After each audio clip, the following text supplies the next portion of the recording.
the heel, what does that mean? So let us look at our sock again as if we were wearing it and if we're looking at us from the back. So ankle bone here, heel is sitting here. Well, we need a little cup. The sort of curve of the underneath of the heel and foot is coming under here, and we need to create that little curved cup so that the heel will fit snugly in there, and then we can sort of start working along the bottom of the foot. So turning the heel is going to create that little curved section at your heel that fits right under your heel. So this is how we're going to do it. We're going to use short rows. A lot of people are scared of short rows, and I feel like I'm missing something because I'm not clever enough to be scared of them, which is a good thing because there is nothing to be scared of. So if you see the words short rows and quake, I'm going to show you why there is no need to quake, because I can manage it, and if I can, you definitely can. So again, paying attention to the number of stitches that you've got to work, obviously that will be made very clearly or marked very clearly on your pattern. So don't worry about my numbers, just look at the technique that I'm using, okay? I'm going to stick, like I said, on the DPNs until we can't anymore. Right, to start with, I'm asked to knit 16. So just carrying on that heel flap and knitting 16. Whoops. 15 and 16. Okay, and now I'm going to do a slip knit. All right, so that's slip 1 as if to knit, slip 2 as if to knit, and then I'm going to put my left needle back into the front of those 2 stitches and knit them through the back. So that's a slip knit, and then I finish with 1 knit and turn. Okay, so I'm now on the wrong side of the work. My working yarn is coming off the left needle, so that's no good. So I'm going to slip 1 stitch purlwise, and then I'm going to purl 5, just following the pattern here. 1, 2, 3, 4, and 5. Purl 2 together, so just literally going into 2 stitches instead of 1 and purling them.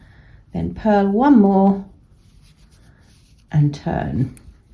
Okay, so now you can see that we've sort of started working that little section of stitches there. So let's see what happens next. Right, so yet again my working yarn is coming off the wrong needle, so I'm going to slip it purlwise, and now I'm asked to knit to 1 stitch before the slight gap, and you can see the slight gap really clearly there, can't you? So I'm going to knit to 1 stitch before. Okay, so 1 more, and that gives me 1 stitch before that gap. Okay, and now to close that gap, I'm going to slip knit again. So slipping the first stitch on the right hand side of the gap, slipping the second stitch on the left hand side of the gap. That's going to close that gap, isn't it? So needle in the front of those 2 and knit through the back loop. Okay, and then knit 1. And I don't know if you can see, you'll start to see a nice sort of little pattern forming down the side of that little heel cup that you're making. Okay, and turning work again, slip 1 stitch purlwise, and I'm going to sort of do the same thing on this side, which is to purl to 1 stitch before the gap. So let's have a look at the gap. You can see the gap quite clearly there as well, can't you? In here, purl to 1 stitch before, and to close that gap I'm going to purl 2 together. So I'm picking up the stitch to the right of the gap and the stitch to the left of the gap and purling them together closes that gap. Purl 1 after and turn again. Okay, so even now you will see a little bit of shaping starting to happen. Can you see that is starting to happen? And that is all you're going to do. Those last 2 rows where you're slip knitting either side of the gap or purling two together either side of the gap, that is all you're going to do until all of the heel flap stitches have been incorporated, and you're going to end with the right side row.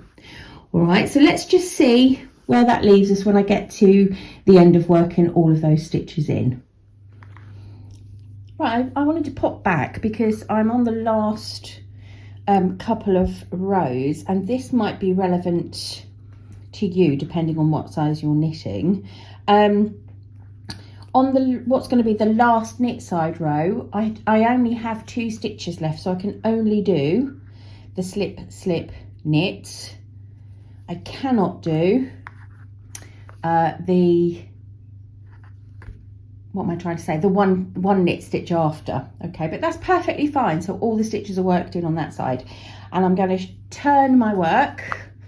I don't need to slip anything because I'll just purl it across, because what you'll see is at this end as well, all I can actually do is do my purl 2 together, I think. So let's see. Okay, so here we go. I've literally got 2 stitches left, which I will purl together.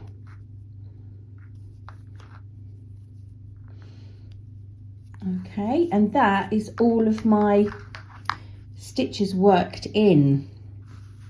Right, so you can see the heel flap and you can see the shaping. If I turn it sideways on, you can really see the shaping. Let me just get those out of the way.